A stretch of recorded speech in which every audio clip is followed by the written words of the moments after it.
es primero agradecerle al doctor Zuluaga el participar en nuestro 13º Congreso de la Asociación Bioquímica Uruguaya y el primer congreso virtual de la Asociación Bioquímica Uruguaya. Desde ya nuestro grandísimo agradecimiento. El doctor Zuluaga tiene una larga trayectoria en el área de microbiología clínica, en principio mucha experiencia en el área asistencial y en el último tiempo como docente de universidades prestigiosas de Argentina, la Pontificia Universidad Católica Argentina, la Universidad de El Salvador, si bien continúa la asesoría científica en el área de microbiología clínica. Bien, a nosotros nos pareció que este tema es un tema que está en evolución y en el cual todos debemos conocer cómo va progresando, y por eso el motivo de haber invitado al doctor Zuluaga. Entonces, agradecemos a todos los participantes de sala y les recordamos que pueden mandarnos preguntas que se contestarán al final de la conferencia, ingresando a el panel donde dice haz preguntas en la parte derecha arriba de la pantalla.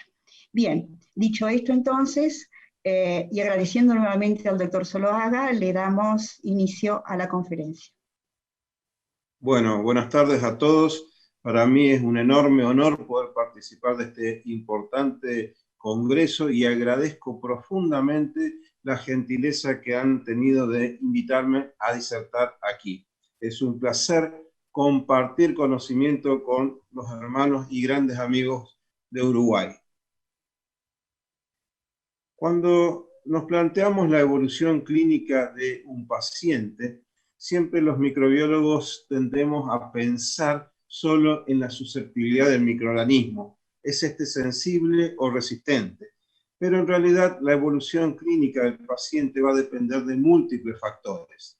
Por ejemplo, de la llegada del antibiótico al foco, del tiempo de exposición del germen causal al antibiótico, de si el foco es controlable quirúrgicamente o no, de la demora en empezar el tratamiento adecuado y en lograr concentraciones útiles. Esto es crítico en los pacientes con shock séptico. El germen puede ser sensible, pero hay un incremento de 7.6% de mortalidad por hora de tratamiento inadecuado. Del estado inmunológico, no es lo mismo un paciente neutropénico que un paciente normopénico, del estado funcional hepático y renal que van a modificar la farmacocinética de los antimicrobianos, de la enfermedad de base, si es últimamente fatal o no, porque si el paciente está infectado con una cepa sensible, pero tiene una enfermedad terminal, posiblemente el antibiótico no vaya a modificar la evolución. Y finalmente la toxicidad. La toxicidad del propio antibiótico puede llevar la balanza hacia el lado negativo. Entonces el médico se encuentra con la disyuntiva entre dar dosis altas para curar y erradicar la infección y a su vez evitar la emergencia de resistencia, pero por otro lado con la toxicidad de la droga. La farmacocinética es la ciencia que estudia la absorción, distribución, metabolismo y eliminación de los fármacos. Es lo que el organismo le hace a la droga, simplificando la definición. La farmacodinamia estudia el efecto sobre los microorganismos, que son el target, la diana, y la posibilidad de seleccionar resistencias, así como también el efecto sobre las células del huésped y la posible toxicidad relacionada.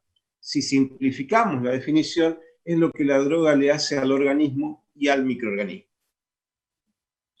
Entonces, si estudiamos farmacocinética, estudiamos concentración en función del tiempo.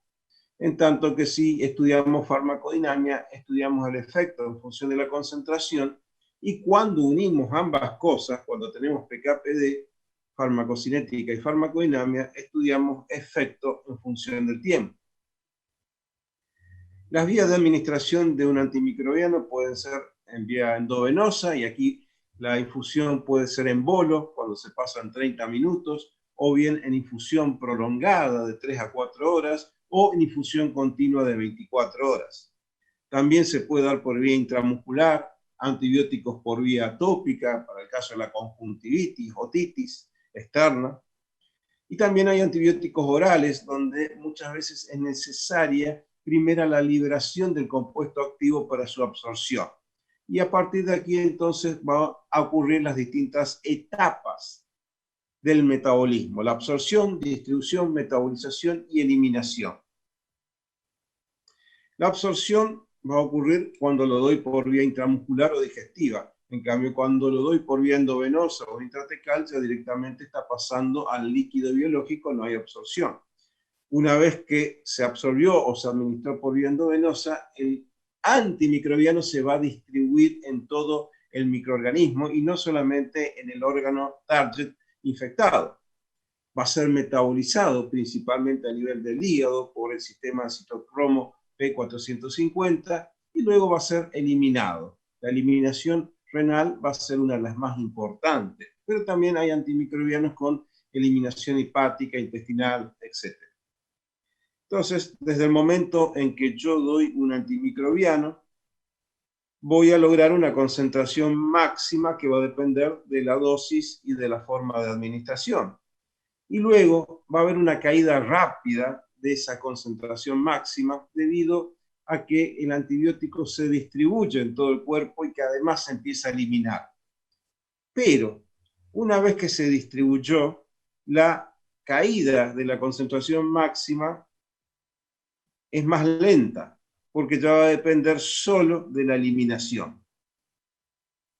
Y acá tenemos lo que se llama área bajo la curva. Esta concentración máxima y el área bajo la curva van a ser dos parámetros que vamos a necesitar mucho para el cálculo de lo que se viene.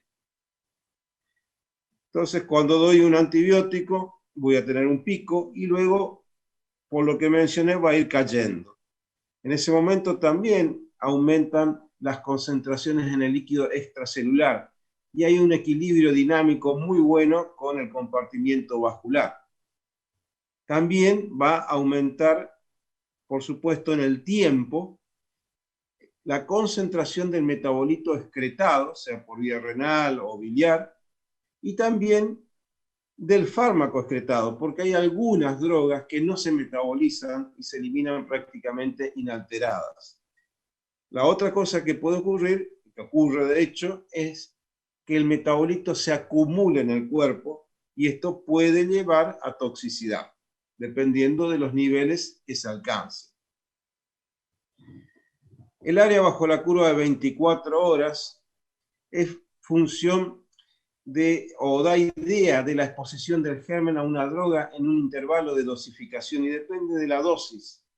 El tiempo de vida media es el tiempo en el cual la concentración máxima cae a la mitad. El tiempo máximo, el tiempo en que se tarda en alcanzar esa concentración máxima. El clearance renal es fundamental para drogas como colistin y vancomicina. La concentración máxima, vamos a ver que es muy importante para los aminoglucósidos y las quinolonas. La concentración mínima es fundamental para vancomicina.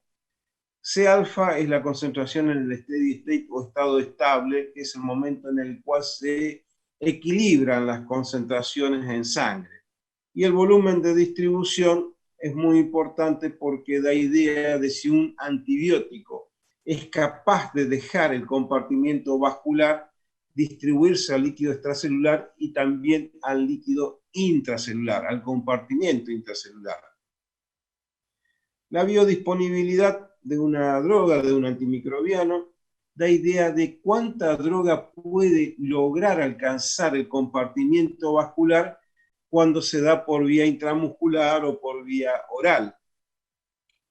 Entonces se compara el área bajo la curva de la ruta que yo elegí, intramuscular, digestiva, con el área bajo la curva endovenosa. Y a mayor biodisponibilidad significa que es más factible dar un antimicrobiano por vía oral. Un antimicrobiano que tenga una biodisponibilidad de menos del 50% no debería darse por vía oral. Por ejemplo, aminoglucósidos o colistin. El volumen de distribución es también crítico y sirve para el cálculo de las dosis de carga. Las dosis de carga son fundamentales para lograr el steady state o estado estable lo más pronto posible. Vamos a avanzar un poquito con el steady state a continuación, pero la dosis de carga va a ser igual al volumen de distribución por la concentración plasmática que yo quiero lograr. Y esto está tabulado para cada antibiótico. Vamos a suponer que en el momento 0 le doy 100 miligramos de cierta droga a un paciente y logro un pico por vía endovascular de 100. Al tiempo de vida media, que depende de cada antibiótico, va a caer a la mitad. El tiempo de vida media es el tiempo en que la concentración cae a la mitad. Y entonces acá tendré 50. A este tiempo de vida media le vuelvo a dar otra dosis y ahora voy a tener 50 más 100, 150. En el siguiente tiempo de vida media, esto va a caer a 75. Le vuelvo a dar 100. En el siguiente pico voy a tener 175. Al tiempo de vida media 3 va a caer a 87,5 y así sucesivamente. Hasta que logramos esta zona, que es el steady state, el estado estable, donde fíjense que las fluctuaciones son mucho más pequeñas que en esta zona. Y esto es lo que debo alcanzar rápidamente en los pacientes sépticos. Y para eso se usan las dosis de carga, para lograr que este steady state se alcance lo más pronto posible. Esto es crítico para la sobrevida de los pacientes con sepsis. No es importante para las infecciones banales. El otro tema es la acumulación en las células. Los beta-lactámicos, los aminoglucósidos, entran pobremente a nivel intracelular. En cambio, lo hacen mucho mejor las tetraciclinas, las quinolonas fluoradas y los macrólidos. Pero la pregunta es de si es suficiente que el antimicrobiano entre a la célula. Y la respuesta es no. Porque puede haber eflujo, puede haber pH ácido en distintos fagolisosomas que inactiven al antibiótico, y también que entre al citoplasma no garantiza que entre a los fagolisosomas. Y distintas bacterias tienen distinta localización intracelular. Algunas en el citoplasma, otros en los lisosomas, otros en los fagosomas. Ahora bien, ¿qué ocurre en el compartimiento vascular? Aquí el antibiótico está unido a las proteínas, principalmente a la albúmina, que ofrece un sitio ácido y uno básico. Solo el antibiótico libre puede dejar el compartimiento vascular. Solo el antibiótico libre tiene propiedades antibacterianas. Es decir, que el antibiótico unido a proteínas no tiene actividad antibacteriana. Este porcentaje de unión a proteínas es constante y uno podría pensar, bueno, si el paciente tiene hipoalbuminemia es mejor, va a tener más antibiótico libre. En realidad ocurre todo lo contrario, porque la albúmina actúa como reservorio del antibiótico. Cuando hay hipoalbuminemia hay una mayor eliminación renal y baja la concentración plasmática, al contrario de lo que podríamos pensar. La unión a proteínas es constante. Cuando se libera una cierta cantidad de antibiótico a la proteína, una igual la reemplaza. Y hay antibióticos como teicoplanina, daptomicina, ertapenem, ceftriaxona, que tienen un altísimo nivel de unión a proteínas, más del 90%. Otros tienen también muy alto nivel de unión, como cefasolina, rifampicina, tigecyclina, bajo unión a proteínas, claritromicina, banco, linezolid, cefixima, cefotaxima, y ya muy bajo, cefuroxima, ceftazidima, cipro, imipenem, y prácticamente inexistente, meropenem, aminoglucósidos y fosfomicina. Como les decía, la concentración máxima o pico y el área bajo la curva usualmente están linealmente relacionados a la dosis. A mayor dosis, mayor concentración máxima y área bajo la curva. Pero el tiempo durante el cual se supera la SIM de un agente infeccioso dependen más de la frecuencia de la dosis que de la dosis. Si yo le doy, por ejemplo, 50 miligramos, por decir algo, tengo la curva roja, y acá tengo la SIM. Y con esta forma de administración estoy por arriba de la SIM, nada más que en este intervalo. Pero ¿qué pasa si en vez de darle 50 de una sola vez, le doy 25 dividido 12 horas? Estoy por arriba de la SIM acá y estoy por arriba de la SIM acá. Esto es mucho mejor. Y si le doy 12,5 cada 6 horas, estoy por arriba de la SIM aquí, aquí, aquí y aquí. Y esto es mucho mejor aún. Esto es importante para los antibióticos beta-lactámicos, como vamos a ver después. El tiempo de vida media es el tiempo en que tarda la concentración en caer a la mitad. Los beta-lactámicos tienen un tiempo de vida media de 30 minutos a 2 horas. Esto hace que sea necesario darlos con más frecuencia. La excepción sería ceftriaxona, que tiene un tiempo de vida media mucho más alto, de 6 a 7 horas. Y también podemos ver que hay antibióticos como acitromicina que tienen un tiempo de vida media realmente prolongado, lo que permite dar monodosis diaria. Todos los parámetros, el área bajo la curva, la concentración máxima, mínima, la biodisponibilidad, el volumen de distribución, el tiempo de vida media, el clearance, todo está tabulado. Sí, es cierto. Pero, los pacientes sépticos, quemados, obesos, con insuficiencia renal o insuficiencia hepática, pueden presentar enormes variaciones farmacocinéticas y ya las tablas no reflejan lo que va a ocurrir en la realidad. Con respecto a los mecanismos de muerte bacteriana, hay básicamente dos formas. Aquellos antibióticos donde la bactericidia es tiempo dependiente y aquellos donde la bactericidia es concentración dependiente. A su vez, los tiempos dependientes tienen dos subgrupos.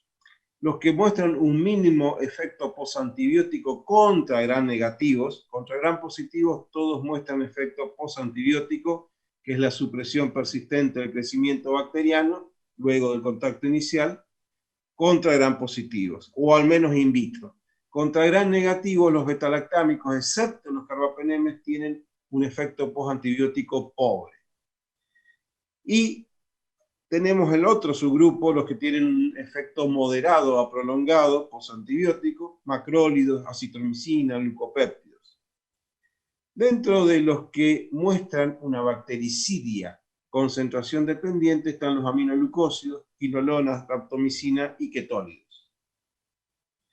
Acá tenemos curvas de muerte o de letalidad con pseudomonas aeruginosa, ticarcilina, un betalactámico, tobramicina, un aminoglucósido, y ciprofloxacina, una quinolona fluorada.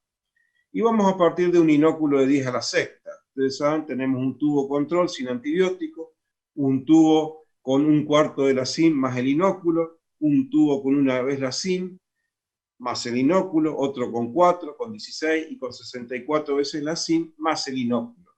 Y entonces a distintos tiempos voy sacando alícuotas de cada tubo y subcultivando con diluciones sobre medios sólidos. Incubo estas placas y hago el recuento de colonias a las 24 horas. Entonces, en cada momento, a las 0, 2, 4, 6, 8 horas, voy haciendo estos subcultivos, tomando alícuotas y haciendo los cultivos cuantitativos. Muy bien, si partimos de un inóculo de 10 a la sexta, vemos con la curva control en TICAR, Tobra y Cipro, que va a crecer, por supuesto. A una concentración sub-SIM también va a crecer porque estoy por debajo de la SIM. Cuando tengo con betalactámicos una vez la SIM, lo que observo es un efecto bacteriostático.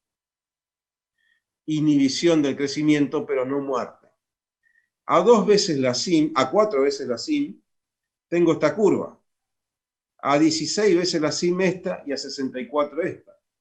Sí, hay una bactericidia, pero no hay una gran diferencia entre 4 y 64.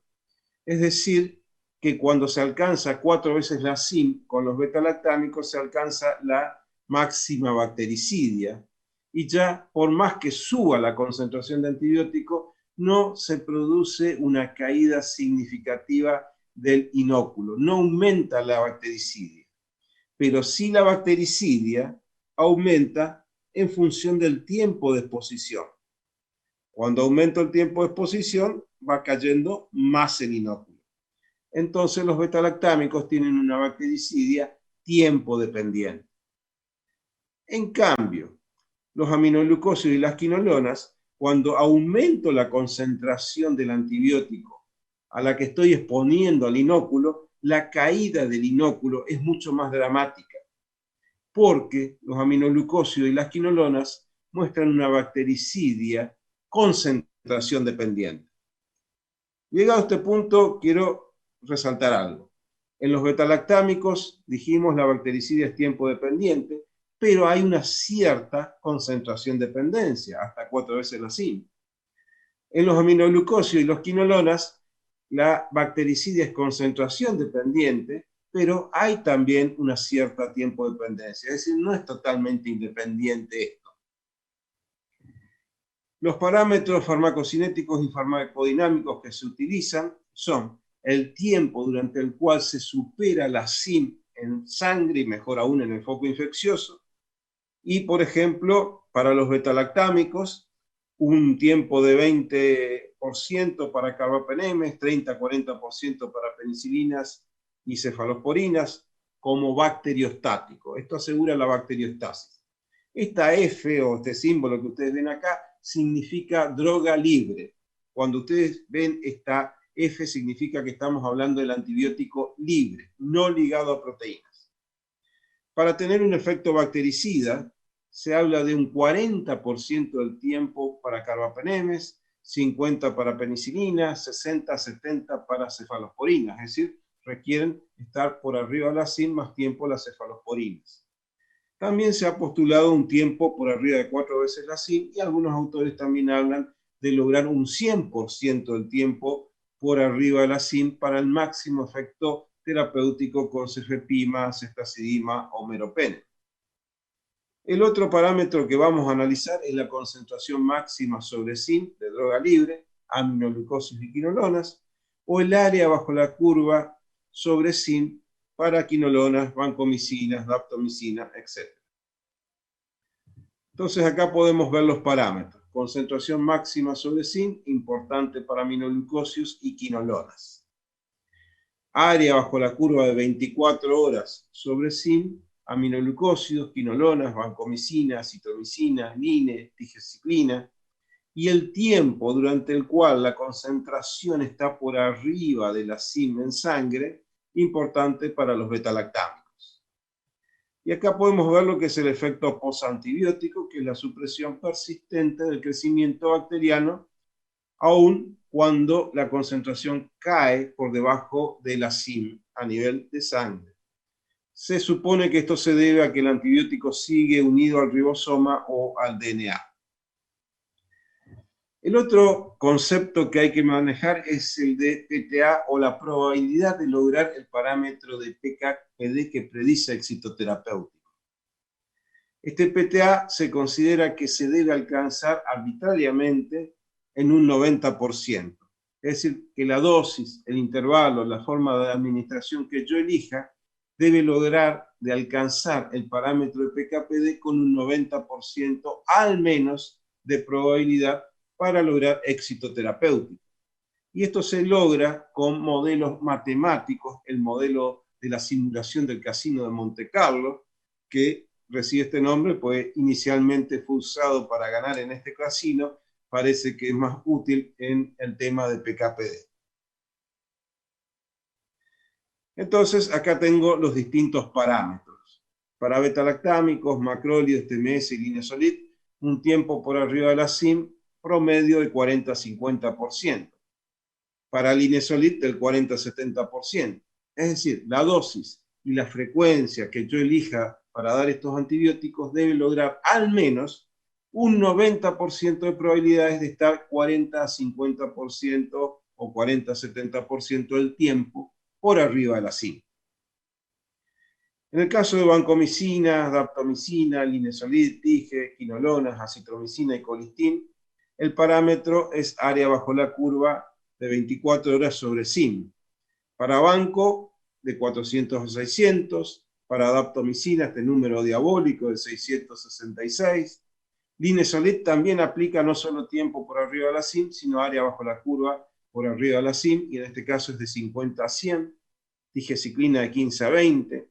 Para las quinolonas floradas y los bacilos gram-negativos es de 125 a 250. Para acitromicina de 25, colistin de 25 a 50. Y el otro parámetro es la concentración máxima sobre SIM, que para los aminoglucósidos está entre 8 a 10 y para las quinolonas floradas también en 10. Ahora bien, todos estos modelos matemáticos realmente son importantes en la clínica. Estas son las guías de LITSA, la Sociedad Americana de Infectólogos, de neumonía asociada al respirador. Y dicen, un metaanálisis de 3 estudios, uno randomizado y 2 observacionales, demostraron que usando los parámetros de PKPD había menor mortalidad y reducción de tiempo en terapia intensiva, 2.48 días al menos. Y otro metaanálisis de 5 estudios, 2 randomizados y 3 observacionales, muestran mejor evolución clínica usando los parámetros de PKPD. Es decir, esto no es teórico. Pero también hay que tener en cuenta que tienen limitaciones. No son la varita mágica, porque la SIM puede variar acorde al método y entonces va a variar el cálculo del parámetro. Y esto puede ocurrir, por ejemplo, con vancomicina. Muchas veces no se tiene en cuenta la unión a proteínas. Muchas veces no se tiene en cuenta el efecto inóculo. Por ejemplo, acá podemos ver coli, proteus, con un acéfalo de tercera, un inóculo de 10 a la quinta, ceftazidima, 0,5 de SIM. Con 10 a la séptima, 1, no cambia mucho. Pero ¿qué pasa cuando tomo bacilos que tienen cefalosporinasa cromosómica y paso el inóculo de 10 a la quinta a 10 a la séptima? El inóculo se va de 1 a 128. Y yo determino la SIM con un inóculo de 10 a la quinta in vitro, pero ¿qué pasa in vivo en un absceso intraabdominal o en una neumonía donde tal vez tenga esos inóculos altos? Entonces tal vez la SIM in vivo sea mucho más alta que la SIM in vitro y entonces el cálculo del parámetro realmente es limitado. Y lo mismo pasa con beta-lactamasas de espectro extendido, 10 a la quinta versus 10 a la séptima con distintas cefalosporinas, cómo se dispara la SIM. Y esto puede ocurrir in vivo. Muchos estudios se basan en modelos animales. Los parámetros farmacocinéticos están referidos solo al compartimiento vascular muchas veces, y esto es una limitante, porque gran parte de las infecciones están fuera del compartimiento vascular. Y cuando se produce una bacteremia, en la mayoría de los casos, esto viene de un foco fuera del compartimento vascular, salvo una endocarditis protésica o una endocarditis nativa o un catéter. La localización de la infección, por otra parte, desempeña un papel entonces primordial. Además, en los pacientes con sepsis hay un incremento del trabajo cardíaco debido a las drogas vasopresoras que se dan para combatir la hipotensión, y esto incrementa el clearance. Al incrementarse el clearance, esto baja la concentración máxima que está tabulada. Además, en el paciente con sepsis, debido a la endotoxina, los gram negativos, o al peptidoglicán de los gram positivos, se liberan interleuquinas 1, 6, factor tumoral de necrosis alfa, que dañan la permeabilidad capilar. Y esto produce extravasación de fluidos. Esta extravasación de fluidos disminuye la concentración máxima del antibiótico en sangre, aunque aumenta el volumen de distribución. Y por otra parte, en los pacientes con sepsis pueden haber daño renal o hepático que lleve a que en realidad las concentraciones en sangre sean mayores de las que están tabuladas. Por ende, la concentración de antimicrobianos en los pacientes sépticos críticos es impredecible. Por ende, cada día se sugiere más el dosaje de antibióticos. Puede hacerse con HPLC, con cromatografía líquida, con espectrometría de masa, que permiten ambos múltiples análisis, varias drogas a la vez, son más costosas, por supuesto.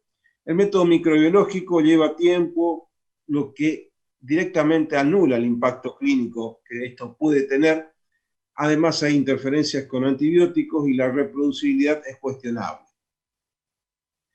De todas formas, con respecto al dosaje antibiótico, hay varias preguntas que se deben responder. ¿Cuál es la SIM que tengo que utilizar? ¿La SIM de esa cepa o una SIM poblacional? ¿Un valor o un rango de valores? ¿Hay que dosar antibióticos en foco, además de dosar en el compartimiento vascular? ¿Cuál sería la frecuencia de testeo en pacientes inestables o con terapia de reemplazo renal? ¿Necesidad de medir droga libre versus total? ¿Y cuál es finalmente el impacto clínico? Todo esto realmente hoy por hoy no está del todo claro. Pero hay distintas recomendaciones y distintas publicaciones que hablan del impacto del dosaje de antibióticos. Y ahora, para hacerlo un poco más entretenido, un poco más práctico, tratemos de llevar todo esto a casos reales. Y empecemos con un señor de 65 años, internado en terapia intensiva, con un accidente cerebrovascular hace 10 días, que empieza con una neumonía asociada al respirador bacterémica. Un cultivo de minival con 10 a la cuarta, con Pseudomonas aeruginosa, y un hemocultivo de 3 positivo con Pseudomonas aeruginosa. Y entonces obtengo por un método automatizado este antibiograma, donde lo que está en negro no lo miren, son resistencias naturales que el equipo informa automáticamente. Vamos a concentrarnos en los antibióticos útiles. Piperatazo, 16, sensible según el CLSI. Gentamicina 2, sensible según el CLSI.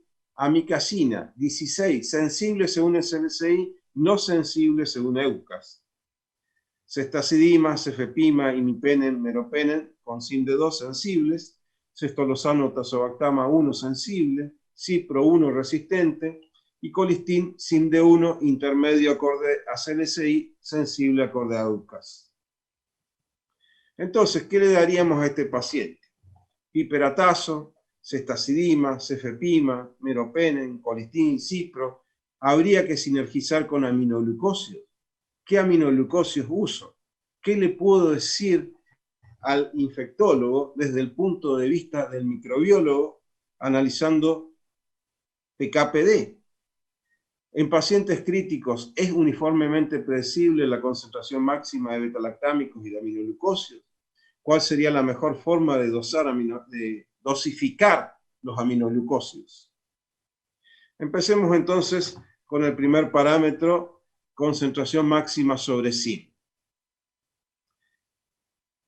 Hace muchos años, esto no es nada nuevo, 1979, que Keating demostraba que con los aminoglucósidos la mayor bactericidia y eficacia terapéutica combinada con betalactámicos se lograba cuando la concentración máxima sobre SIM era mayor o igual a 10.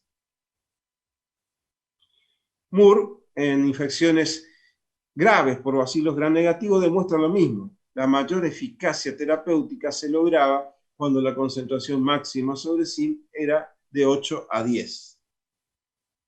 Entonces, vamos a ver las distintas dosificaciones. Por ejemplo, para gentamicina o tobramicina de 7 a 8 miligramos por kilo de peso, logra un pico de 20. Concentración máxima de 20. Mi cepa tenía una SIM de 2. 20 dividido 2, 10. Está genial. Está perfecto. ¿Qué pasaría con amikacina? Amikacina tenía una SIM de 16. Si se dan 15 a 20 miligramos por kilo de peso, se logra un pico de 37 a 40. Pongamos 40 para facilitar.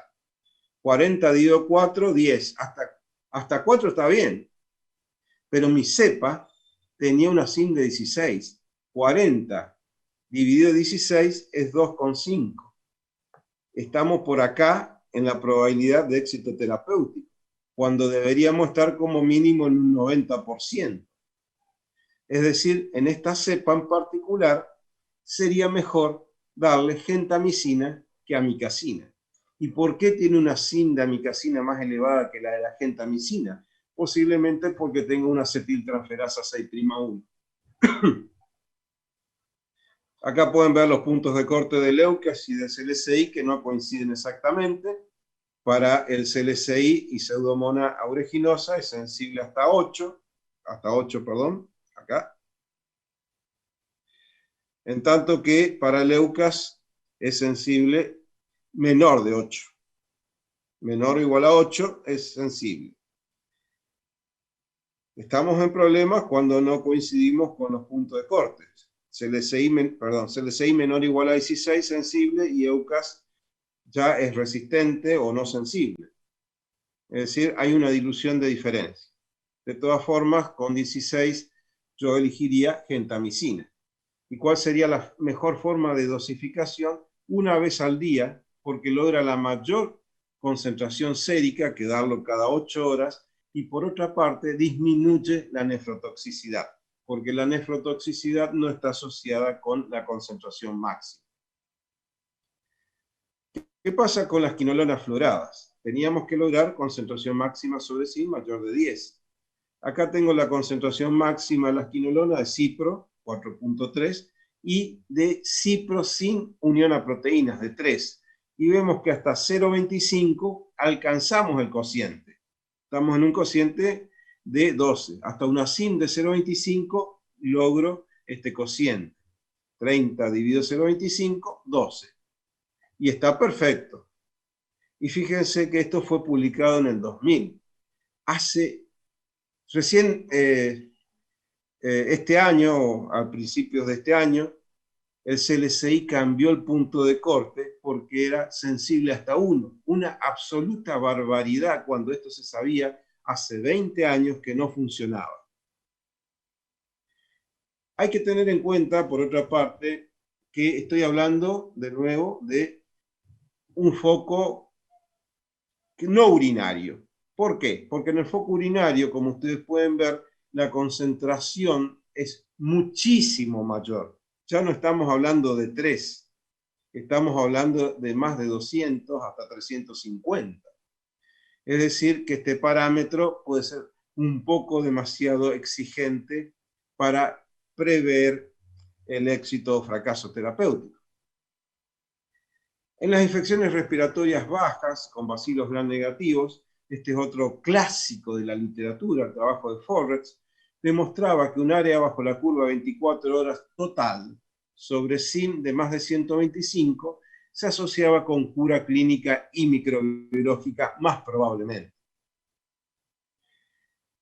Pero también mostraba Forrest que cuando este cociente era mayor de 250, la probabilidad de seguir teniendo cultivos positivos se reducía significativamente en el tiempo. En otras palabras, la muestra se esterilizaba mucho más rápidamente cuando se alcanzaba 250.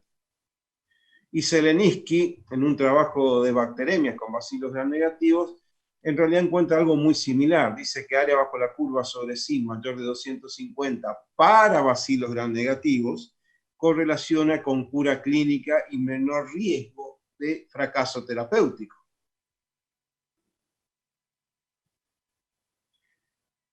Fíjense, con una SIM de 1, acá tengo el PTA que debe ser del 90%. Con una SIM de 1, aún dando 400 miligramos cada 8 horas, estoy en un 0% de probabilidad de alcanzar un 90% de éxito terapéutico. En tanto que si mi SIM es de 0,25, o tengo que dar más de 400 miligramos cada 8 horas, si la SIM es de 0,25, debería estar dándose dosis máxima de 750 para lograr estar en un 90% de probabilidades. Pero si mi SIM es de 0,19, aproximadamente con 400 miligramos cada 8 horas se lograría el 90% de PTA. Pero definitivamente el punto de corte de 1 del CLCI era una barbaridad y esto se sabía hace 20 años. También puedo considerar el área bajo la curva sobre la SIM, y de nuevo las mismas consideraciones. Hasta 0,12 tengo por arriba de 125.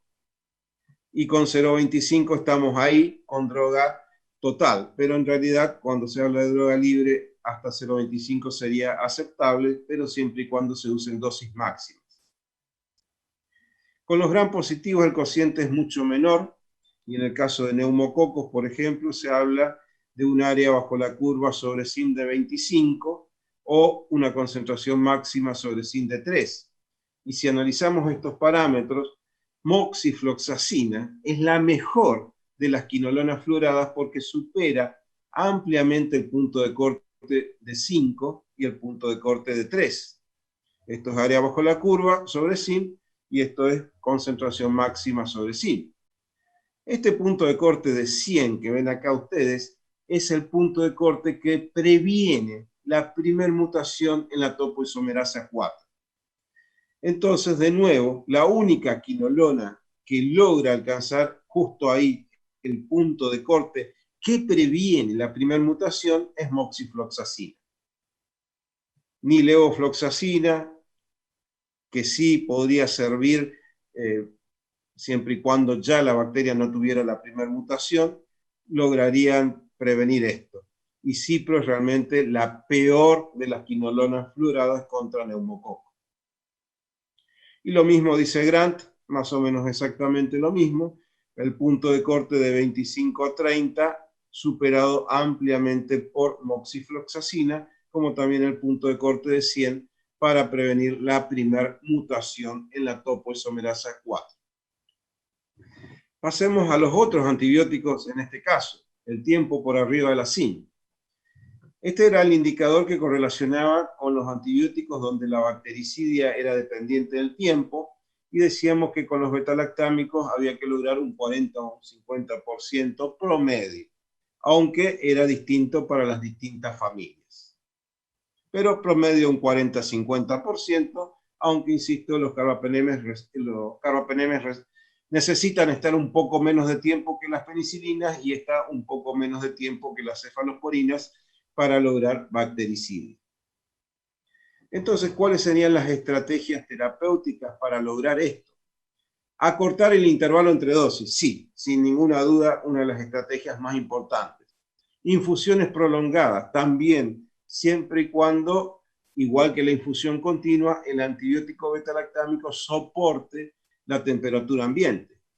Usar otra droga que interfiere con la eliminación, como Probenecid, en este caso también puede alterar la eliminación de otras drogas y llevar a toxicidad. Búsquedas de antimicrobianos con mejor farmacocinética, reemplazar cefotaxima por ceftriaxona, por ejemplo, que tiene más vida media. O lo que se nos hubiera ocurrido seguramente como primera respuesta, aumentar la dosis. Esto es lo que tiene menor impacto en lograr el parámetro. Supongamos la curva de arriba y supongamos que mi objetivo es como mínimo lograr un 40% del tiempo estar en sangre con el antibiótico por arriba de la SIM. Si la SIM es muy baja, lo voy a conseguir con la infusión intermitente, con la infusión en bolo, es decir, el betalactámico pasado cada 30 minutos, cada 8 horas o 6 horas, dependiendo del betalactámico.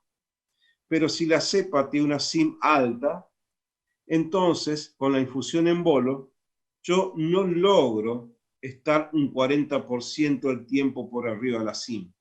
El tiempo que voy a estar por arriba de la SIM es muy reducido. Sin embargo, si le doy infusión prolongada o continua, aún con SIM elevada, dependiendo de cuánta elevada sea la SIM, puedo lograr estar 40% del tiempo por arriba de la SIM de nuevo. Vamos a tomar piperatazo, dijimos, según el CLSI era sensible, una SIM de 16. Y vamos a suponer 3 formas de administración. Siempre tomando como promedio un 50%, 40-60% del tiempo por arriba de la SIM como target, como el PTA. Y lo tengo que lograr con el 90%. Entonces vamos a suponer que le doy 4,5 gramos cada 6 horas, acá dice 3,37, es lo mismo. Tengo esta curva celeste. Y fíjense que con esta curva celeste, con una SIM de 16, la probabilidad de alcanzar el PTA es del 20%, cuando debería ser del 90%. Esto va a ir a fracaso terapéutico, aunque el CLSI diga que es sensible. Si en cambio le doy 4,5 gramos cada 6 horas, o perdón, cada 4 horas en infusión de 30 minutos, en bolo, 4 horas, 4,5 gramos, en 30 minutos tengo la curva verde. Con una SIM de 16 también va a ir a fracaso terapéutico. Con una SIM de 8 estoy un poco mejor, más probabilidad me acerco al 90%. Pero en realidad, si le doy la infusión prolongada de piperatazo, cada 8 horas paso el antibiótico en 4 horas, hasta una SIM de 16, tengo un 100% de probabilidad de alcanzar el PTA. 100% de probabilidad de alcanzar el parámetro PK-PD, pero con la infusión prolongada. Esto explica los fracasos terapéuticos con cepas con beta-lactamasas de espectro extendido y bacterémicas tratadas con piperatazo. Sí, pero ¿qué SIM tenían? No es lo mismo una SIM de 4, donde cualquiera de los regímenes que les mostré alcanza el 90% de probabilidad como mínimo de éxito terapéutico, que una SIM de 16, que en teoría también es sensible. Hay sensibles y sensibles. No todo es lo mismo y no todo tiene la misma probabilidad de éxito terapéutico. La variabilidad, por otra parte, de la concentración de los betalactámicos es de un 20%. Acá podemos ver con piperacilina voluntarios sanos, en músculo músculo amarillo y en sangre la curva violeta. ¿Qué pasa en los pacientes críticos en terapia intensiva? Baja un poco la concentración en sangre, pero lo que más baja, 10 veces, es la concentración en tejidos. En los pacientes críticos la concentración tisular baja 10 veces. Fíjense qué ocurre acá con cefotaxima y ceftazidima entre este paciente y este paciente con la misma dosis, en el pico. La variabilidad es enorme. En el valle la variabilidad es menor, pero en el pico la concentración varía significativamente. O en este trabajo con ceftazidima, paciente 1, paciente 2, versus el paciente 3, el paciente 8 o el paciente 9. 11 pacientes con una variabilidad enorme. Y no solamente de paciente a paciente, variabilidad en el mismo paciente a lo largo del día. Amikacina, nuevamente, fíjense la variación de este paciente a este paciente. Colistin, de este paciente a este paciente. Y en el medio, todo lo que podemos tener. Es decir, que en el caso anterior, lo más aconsejable sería buscar la sinergia entre ceftazidima, cefepima, tal vez cestolosona y tazobactama y gentamicina. Acorde a la SIM de 16, yo evitaría usar piperacilina tazobactama. Por más sensible que sea, realmente, si no le doy infusión prolongada, va a ser muy difícil lograr el PTA. Y sí lo podría lograr con la dosificación estándar de ceftazidima, cefepima o cestolosona y tazobactama, sumado a el aminoglucósido, que sería gentamicina. Veamos el caso número 2. Una señora de 65 años con cáncer terminal que se encuentra internada en terapia intensiva hace 15 días con 250 neutrófilos por milímetro cúbico y hace una bacteremia asociada a catéter con un cultivo por Brum-Buisson cuantitativo de 10 al cuadrado y 2 de 2 hemocultivos positivos con Klebsiella pneumoniae. Acá tenemos el antibiograma. Presenta una SIM a los carbapenemes de imipenem de 4, tiene una KPC determinada por Filman-Wright. Cuando se determina la carbapenemasa se informa sin categoría los carbapenemes, acorde a las recomendaciones de Relabra. Ceftazidima Viactam 2, sensible, porque funciona con las KPC, excepto algunas variantes de KPC3 y algunas OXA. Y una sindecolistina D2, sensible acorde a EUCAS, intermedio acorde a CDCI. Todo lo demás altamente resistente. Entonces las preguntas, como microbiólogos, ¿cómo podríamos ayudar al infectólogo? Monoterapia con colistin o terapia combinada con carbapenemes. Infusión en bolo de meropenem o infusión prolongada. En bolo es cuando paso el antibiótico cada 8 horas en 30 minutos. Prolongada cuando lo paso cada 8 horas en 3 horas. Colistin, dosis de carga o dosis habituales. Infusión prolongada de colistin. Si la cepa hubiera presentado una SIM muy baja para los carbapenem, ¿sería necesario darle infusión prolongada? ¿Puedo darle Ceftazidima Viactam a este paciente? Bueno, esta última pregunta ya la respondí. Sí, tengo una KPC, la SIM corresponde a sensibilidad, entonces Ceftazidima Viactam sería una opción y es la opción que hoy sugiere el ITSA, por ejemplo. Bien, analicemos entonces los carbapenemes. Tengo esta curva con mi cepa que tiene una SIM de 4. Esta curva corresponde a darle 1 gramo cada 8 horas pasado en 30 minutos, o sea, en bolo, la infusión estándar. Y mi objetivo es estar un tiempo por arriba de la SIM del 50%, y lo debo lograr con un 90% de probabilidades. Entonces, con esta curva, claramente yo voy a estar por arriba de la SIM menos de 3 horas. Es decir, no logro estar 50% del tiempo por arriba de la SIM. Esto va a ir a fracaso terapéutico. Pero ¿qué pasa si en vez de darle esa forma de administración, le doy 2 gramos cada 8 horas en infusión prolongada de 3 horas? Logro esta curva y logro estar por arriba de la SIM durante casi todo el intervalo. Y esto, en tratamiento combinado con colistin, asegura la mayor probabilidad de éxito terapéutico. ¿Qué pasa si la SIM fuera de 16? La historia se complicó y también con infusión prolongada la probabilidad de éxito terapéutico se reduce significativamente. Y con una SIM de 32 definitivamente la probabilidad de éxito terapéutico va a ser muy baja. Es decir, acá tengo una cepa resistente, pero dentro de esta resistencia por carbapenemasas hay resistencias y resistencias. No es lo mismo una SIM de hasta 8 que una SIM de hasta 32 o más. Con 8 de SIM puedo lograr éxito terapéutico en dosis máxima e infusión prolongada y tratamiento combinado. Esto lo muestran los griegos, Daikos, por ejemplo, que indican que con una SIM de 8, si le doy la infusión prolongada de 2 gramos e infusión prolongada de 3 horas, estoy más o menos en un 90%. En tanto que con la infusión intermitente de 1 gramo cada 8 horas no lo logro. Estoy con esta curva. Estoy en un 25-30%.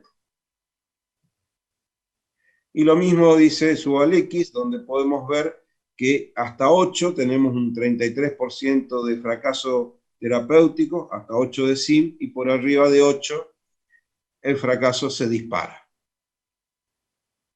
Y Tumbarello muestra que el tratamiento combinado con curvas de Kaplan-Meier de supervivencia muestra la mayor supervivencia versus la monoterapia. Y de nuevo muestra que por arriba de 8 disminuye significativamente la cantidad de sobrevida o aumenta la cantidad de mortalidad. Y este trabajo de Acoba muestra que la monoterapia con colistin se asocia con un 45% de fracaso terapéutico, en tanto que la terapia combinada que incluye el carbapenem en cepas que producen carbapenemasa se asocia con un 6,7% de mortalidad o de fracaso terapéutico. Entonces, la infusión prolongada realmente tiene impacto en la sobrevida de los pacientes? La infusión prolongada ha demostrado en pacientes con sepsis, en este metaanálisis de Roberts, disminuir la mortalidad a 30 días, disminuir la mortalidad en terapia intensiva a 30 días, disminuir la reducción en la estadía de la terapia intensiva y aumentar la probabilidad de cura clínica. En pacientes críticos, la infusión prolongada no tiene sentido cuando estamos hablando de infecciones leves. Pero para la infusión prolongada hay que tener en cuenta la estabilidad de los betalactámicos y los carbapenemes son problemáticos. El mejor en cuanto a su estabilidad es el doripenem. Luego meropenem y el imipenem realmente presenta una estabilidad muy pobre. No debería la infusión prolongada ir más allá de las 3 horas. La otra pregunta, además de en qué infecciones usar la infusión prolongada, es si vale la pena usar infusión prolongada para todas las cepas. Y la respuesta es no. Usando la simulación de Monte Carlo, con el objetivo de lograr un 40-60% del tiempo por arriba de la SIM, vemos que si nuestros bacilos gram-negativos tienen una SIM muy baja de carbapenem, darle 500 miligramos cada 8 horas en bolo, o sea, pasaron 30 minutos, tiene la misma probabilidad de éxito terapéutico que darle 2 gramos cada 8 horas en infusión prolongada. No vale la pena. Pero cuando la SIM se complica, cuando la SIM es de 8, entonces solo la infusión prolongada de 2 gramos cada 8 horas va a lograr superar el 90% de probabilidad de éxito terapéutico. Y con una SIM de 16 estamos en problema tanto con la prolongada como con la infusión en bolo. Es decir, la infusión prolongada sirve para infecciones graves, sepsis, y para cepas problemáticas en cuanto a los valores de SIM. Este es un trabajo con 253 pacientes críticos donde se le dio piperatazo en infusión continua y meropenem con dosaje diario durante los primeros 2 días. Y usaron como target el límite inferior de 4 veces el punto de corte poblacional de Pseudomonas aeruginosa y como límite superior 160 miligramos por litro de piperatazo y 45 miligramos por litro de meropenem, teniendo en cuenta el riesgo de toxicidad. Con un análisis multivariable de regresión logística, lo que demostraron era que piperatazo lograba el target tan solo en 37% y meropenem en un 75%. Es decir, hay que dosar antibióticos. Colistin. Nuestra cepa presentaba una SIM de 2 de colistin. Entonces, vamos a suponer que le damos 240 miligramos de metansulfonato de colistin, que son 3 millones de unidades internacionales de potencia. Tengo esta curva. 3 millones de unidades, cada 8 horas tengo esta curva. Logro concentraciones útiles de 2 microgramos por mililitro, más o menos a las 50 horas. ¿Cuándo se muere el paciente séptico? El paciente séptico se muere acá. Y esto explica el 45% de fracaso terapéutico con colistin dado como monoterapia. Se alcanzan las concentraciones muy tarde para el paciente séptico. Pero en cambio, si se le hubiera dado dosis de carga, vuelvo a las famosas dosis de carga, de 9 a 12 millones de unidades, y luego 4,5 millones de unidades cada 12 horas, logro el steady state, logro concentraciones útiles desde el comienzo. Por supuesto, con un costo renal, pero es costo renal o vida. Y lo que decía, la variabilidad de paciente a paciente, de nuevo, en las concentraciones de colistin.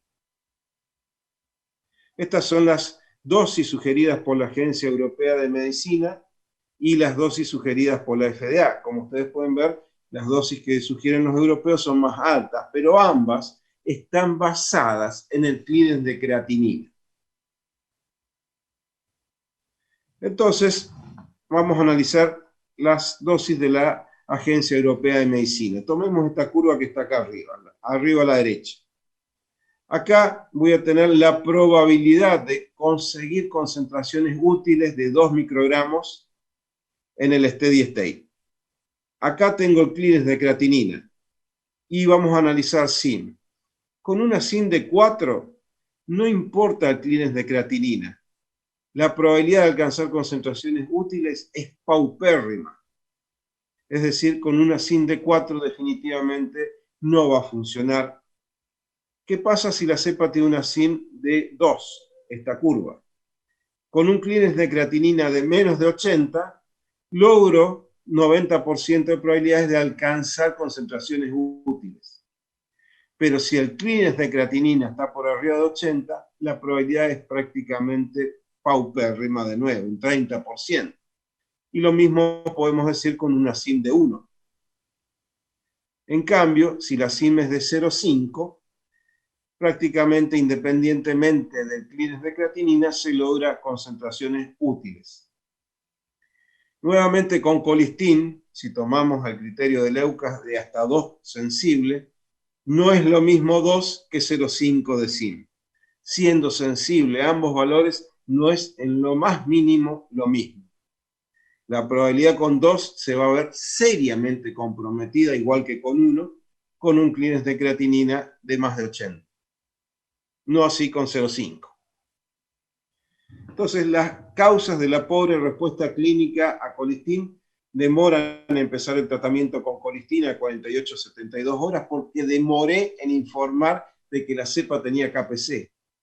Demora en lograr concentraciones útiles con dosis estándar en otras 48 a 72 horas. Hay que usar dosis de carga. Selección de subpoblaciones con resistencia heterogénea. Esto en realidad es muy discutible y por ahora no hay evidencia de que esto se traduzca en fracaso terapéutico. Disminución de la concentración sérica máxima en pacientes sépticos. Sí, el colistin es hidrofílico y se va a ver afectado.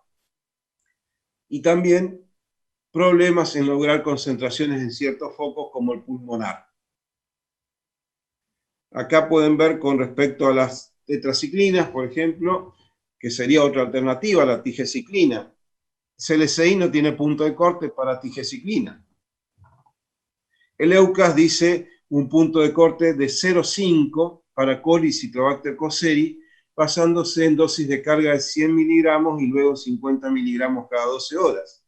Y en un documento adjunto dice, para otras enterobacterias y Acinetobacter, sensible hasta 1, dando dosis de carga de 100 miligramos y luego con 200 miligramos de dosis de carga y 100 miligramos cada 12 horas.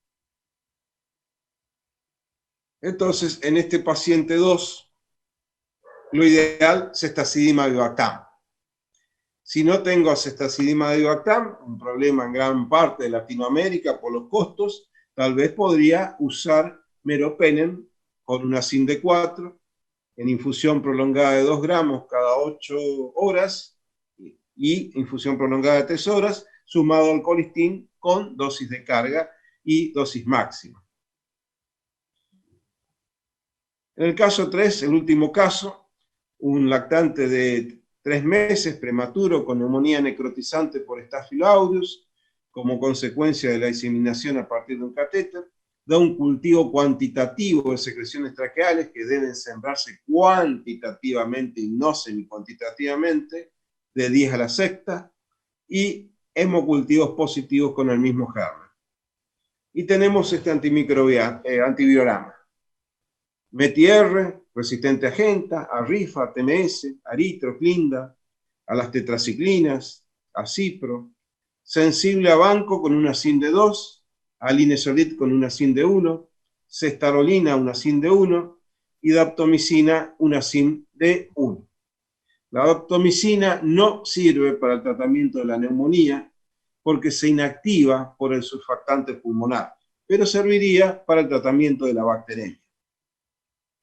Los puntos de corte actuales del CLCI para vancomicina, sensible menor o igual a 2, intermedio o VISA 4 a 8 y resistente mayor o igual a 16. Y para daptomicina el punto de corte es menor o igual a 1. Nuestra cepa tenía un valor de 1. Entonces, recordemos que las cepas sensibles a vancomicina son aquellas que tienen una SIM menor o igual a 2, las VISA, las que tienen un valor de 4 a 8, sensibilidad disminuida, y las BRCA totalmente resistentes, un valor de más de 16. Y las heterovisas son las que tienen un valor entre 1 a 2, pero con subpoblaciones de 1 en 10 a la sexta, con valores de SIM de más de 2. Entonces, en este paciente, ¿cuál sería la mejor opción terapéutica? ¿Qué dosificación usar para lograr un área bajo la curva óptimo de vancomicina frente a cepas que tienen SIM de 1? ¿Qué factores potencian la nefrotoxicidad de vancomicina? ¿Hay que ensayar daptomicina en este paciente teniendo una neumonía?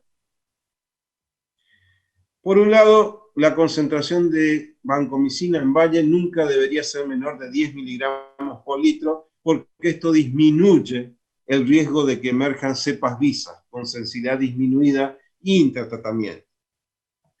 Y en las infecciones graves por Staphylococcus, la concentración en valle debería estar entre 15 a 20. Esto era lo que se decía clásicamente, es difícil de alcanzar en pacientes críticos, pero hoy las guías del ITSA, de la Sociedad Americana de Infectólogos, dice que no hay que mirar el valle, sino que hay que dosar, determinar el área bajo la curva y debe estar entre 400 a 600. Y el área bajo la curva sobre SIM debe estar en estos valores, entre 400 a 600. Esto es imposible de alcanzar si la SIM tiene 2 o más. Nuestra cepa tenía un valor de 2.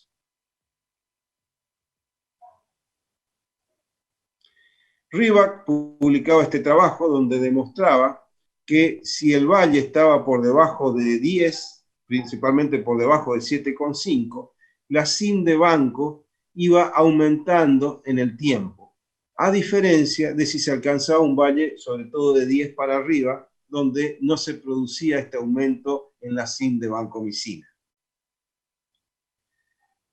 Vamos entonces a suponer dos pacientes. Un paciente que tiene un valle de vancomicina de 10 a 15 y un paciente que tiene un valle de 15 a 20. Y recordemos que el parámetro que tenemos que lograr es un área bajo la curva sobre SIM de 400 a 600. Y lo tengo que lograr con un 90% de probabilidades. Entonces acá voy a analizar el PTA y acá los valores de SIM. Y 4 formas de dosificación, 0,5, 1, 1,5 y 2 gramos cada 12 horas. No estoy diciendo que haya que usar estas dosis fijas. La dosis debe ser personalizada, no usar estas dosis fijas. Estas dosis fijas las vamos a usar para el análisis de probabilidades, pero la dosis debe ser personalizada y no fija. Entonces, si mi cepa tiene una SIM de 0,5, darle 0,5 gramos cada 12 horas o 2 gramos cada 12 horas tiene la misma probabilidad de éxito terapéutico con menor nefrotoxicidad de 0,5. Pero si mi cepa tiene una SIM de 1 en mi paciente que tiene un valle de 15, solo 2 gramos cada 12 horas logra el 90% de probabilidad de éxito terapéutico. Y si la SIM es de 2, ni siquiera con 2 gramos cada 12 horas logro el 90% de probabilidades. En mi paciente que tiene un valle de 15 a 20, hasta 1 da todo lo mismo, alta probabilidad de alcanzar concentraciones útiles y el parámetro. Pero de nuevo, aún con un valle de 15 a 20, con una SIM de 2, no se logra el parámetro. Hay distintas revisiones sistemáticas de la literatura que han demostrado que cuando el área bajo la curva sobre SIM estaba por debajo de 400, había mayor riesgo de mortalidad y mayor riesgo de fracaso terapéutico. Y lo mismo dice este metaanálisis. Sin embargo, luego surge el metaanálisis de André Khalil, 8.291 episodios de bacteremia por Staphylococcus, donde encuentra que con valores de SIM de 1,5 para arriba no había mayor mortalidad que con valores menores a 1,5. y esto entonces introduce una controversia con lo que se venía diciendo hasta el momento. La nefrotoxicidad asociada a la vancomicina se debe a la acumulación de banco en las células del túbulo proximal y necrosis de estas, y se potencia por vasopresores que reciben los pacientes sépticos, por otras drogas nefrotóxicas como minoglucósidos, anfotericina B, colistin, piperatazo, colorantes para contrastes radiológicos, o cuando tienen perfusión renal reducida por antiinflamatorios no esteroideos, cuando tienen obesidad, terapia por más de 7 días con banco, enfermedad renal de base. La incidencia de nefrotoxicidad va de 9 a 28% con factores de riesgo a 2 a 7% sin factores de riesgo. Acá podemos ver en esta revisión sistemática que con valles de más de 15, la nefrotoxicidad realmente va a ser un problema serio. Y lo mismo podemos ver en este trabajo, donde con pacientes críticos sobre todo, y dosis de 2 gramos cada 12 horas, la nefrotoxicidad va a ser realmente importante. Este es el último consenso 2020 de las guías del ITSA, la Sociedad Americana de Infectólogos, con respecto a la vancomicina y Staphylo aureus. Y dicen, lo que se debe lograr es un área bajo la curva sobre SIM de 400 a 600 y hay que asumir, dicen, una SIM poblacional de 1, que es la SIM que se detecta con microdilución en más del 90% de las cepas. Y dicen dosis de 15 a 20 miligramos por kilo de peso basadas en el peso real del paciente cada 8 o 12 horas. Y también dicen, desgraciadamente, en pacientes con función renal, estas dosis pueden no lograr este target de 400 a 600 cuando la SIM es de 2 microgramos por mililitro. También dicen que hay que determinar el área bajo la curva y esto se puede hacer con ecuaciones de primer orden, determinando cuando se alcanza la vida media, es decir, luego de 4 dosis, determinando la concentración en pico y en valle, al menos 2 concentraciones, luego de haber alcanzado el steady state, o sea, unas 4 vidas medias. En este caso utilizo ecuaciones de primer orden.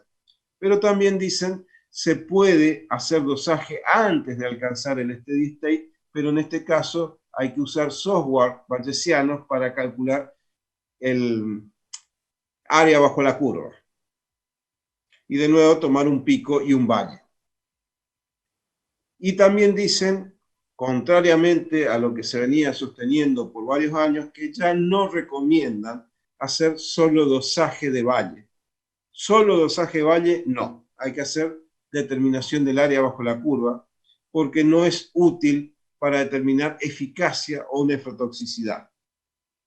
La correlación entre valle y área bajo la curva de 400 es de un 40-50% nada más. Y también dicen que si la SIM es de menos de 1, no tienen evidencia para recomendar dar dosis menores a las que mencionamos. Con vancomicina hay otro problema en los pacientes en terapia intensiva, que son los hiperaclaradores. Y como ustedes pueden ver en este trabajo, un altísimo porcentaje de los hiperaclaradores no logran concentraciones suficientes de vancomicina.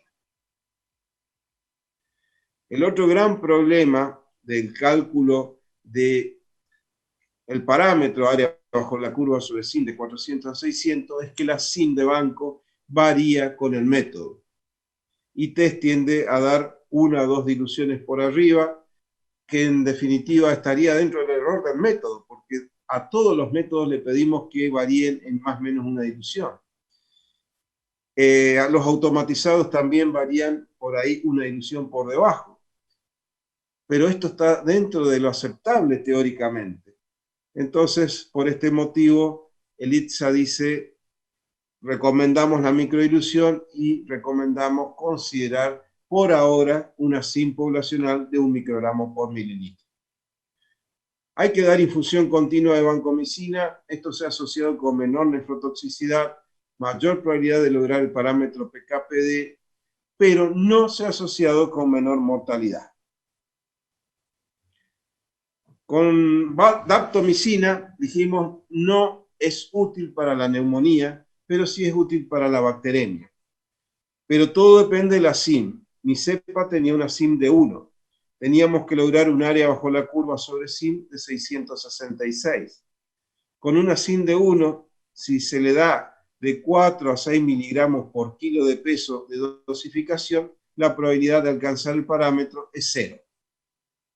Pero si se le da de 8 a 12 miligramos por kilo de peso, entonces con una SIM de 1 ya estamos logrando el parámetro.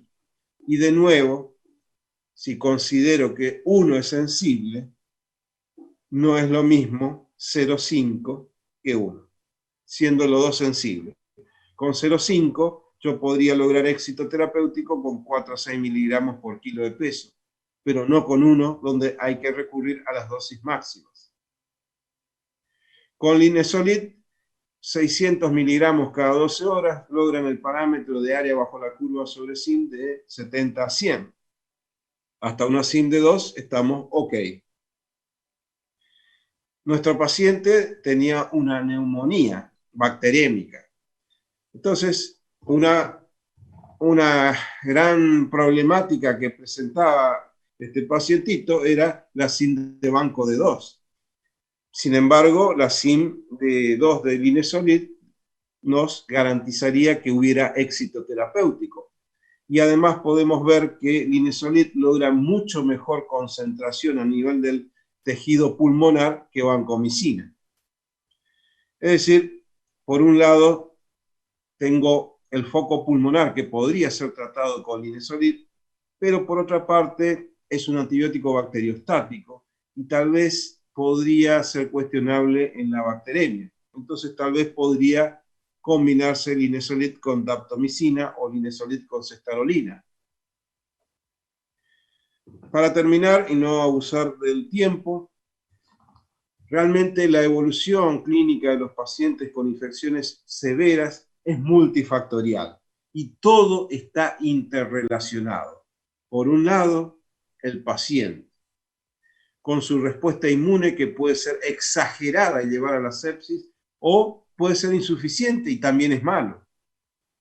El microorganismo que produce a través de sus endotoxinas o peptidoglicán y otras toxinas una respuesta hiperinmune del huésped. Su susceptibilidad antibiótica es alcanzable o no desde el punto de vista de PK/PD. Y luego el antibiótico que puede ser modificado por la farmacocinética de cada paciente. Depende del estado hepático, depende del estado renal y depende de todas esas variables que habíamos visto que afectaban a las hermosas tablas que están en todos los libros de farmacología. Es decir, lamentablemente hay que hacer una visión global del paciente, tener en cuenta absolutamente todo y realmente el dosaje de antibióticos y la aplicación de los parámetros de PK/PD cada día cobra mayor importancia. Paisajes de la Argentina que nos esperan con los brazos abiertos cuando salgamos de esta pesadilla del COVID. Un gran abrazo para todos y muchas gracias por haber presenciado esta conferencia.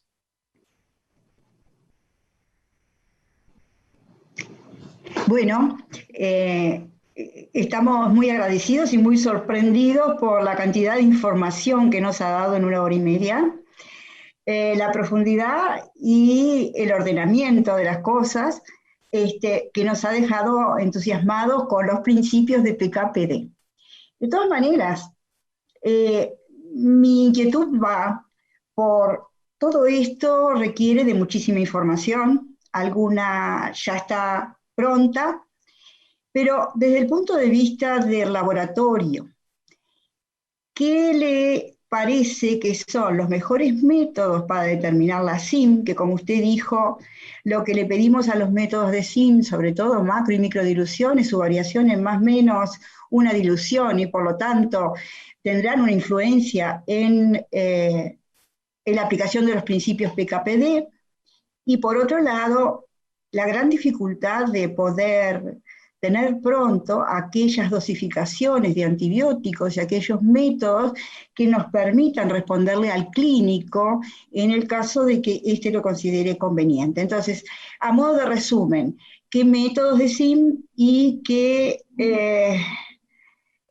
dosificaciones diría usted que son la base para poder enfrentar un paciente crítico con la seguridad de un tratamiento, con evitar el mal uso y el uso indiscriminado de antibióticos, y que de alguna manera esto también lleva a disminuir la emergencia de resistencia, que usted lo dejó muy claro para el caso de las fluorquinolonas? Entonces, la pregunta es, ¿qué métodos de SIM y qué dosificaciones de antimicrobianos serían los que deberíamos tener desde el punto de vista del laboratorio? Sí, cómo no. Gracias por la pregunta. En primer lugar, con respecto a la dosificación de antibióticos, por ejemplo, por HPLC, yo empezaría con lo más crítico, con aquellos antibióticos que tienen un estrecho índice terapéutico. Esto es vancomicina, sin ninguna duda, anfotericina B, aminoglucósidos y colistin. Yo creo que esto sería mi primer target, para después tratar de empezar a incluir a los carbapenemes como segundo objetivo. También hay que ser claro, todo va a depender de la prevalencia de mecanismos de resistencia que ustedes tengan. Hoy para nosotros en Buenos Aires, no así en el resto del país, es crítica la situación con las carbapenemasas. Entonces, los carbapenemes realmente son una urgencia, que tal vez yo agregaría a esa lista. Sin embargo, en el resto del país esto no ocurre, no es algo tan crítico ni urgente. Es decir, yo empezaría con los antibióticos que tienen estrecho índice terapéutico: colistin, banco, aminoglucósidos, por ejemplo, y anfotericina B como antifúngico, ¿no? Con respecto a los métodos de SIM, hoy en día los automatizados todos ellos son muy buenos. Todos ellos son muy buenos. Hay cosas puntuales.